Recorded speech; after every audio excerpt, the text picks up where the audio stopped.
want to talk about the importance of vitamin D with your hair. There's a huge association between hair loss and low vitamin D levels. Let me tell you why.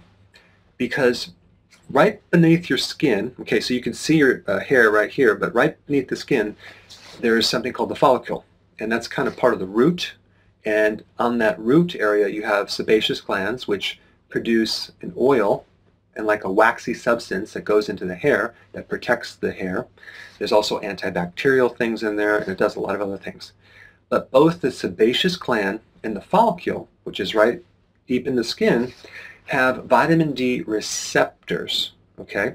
Now there's various growth stages of your hair, and there's one called anagène, and this is the new hair growth stage. It's the first stage from follicle to the full-grown hair.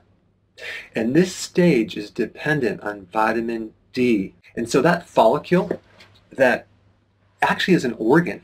Now you think about organs as like the heart, the liver, the kidney, but your follicle is an organ too. And this little organ underneath the skin has 20 different cell types that regulate the growth of the hair, and there's all sorts of hormonal involvement, immune cell involvement, and certain proteins that help regulate this hair. And what they found with people that have hair loss and a type of hair loss called alopecia, which is an autoimmune condition where you have patches of hair falling out, there's been a higher level of mutations with vitamin D. And I'm talking about the receptor for vitamin D. It's called the VDR, the vitamin D receptor.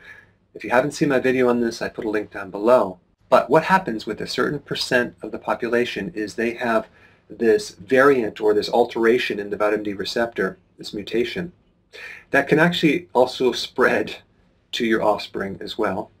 But this mutation doesn't allow a person to absorb vitamin D. And so if they're taking the normal amount of vitamin D or getting a certain amount of sun, it doesn't work, and all of a sudden they start losing their hair. And what they should do is take more vitamin D, minimally 10,000 IUs of vitamin D.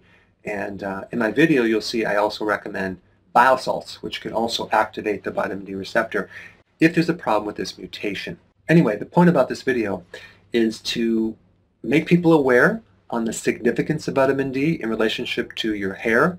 And if you are losing hair, don't forget about vitamin D.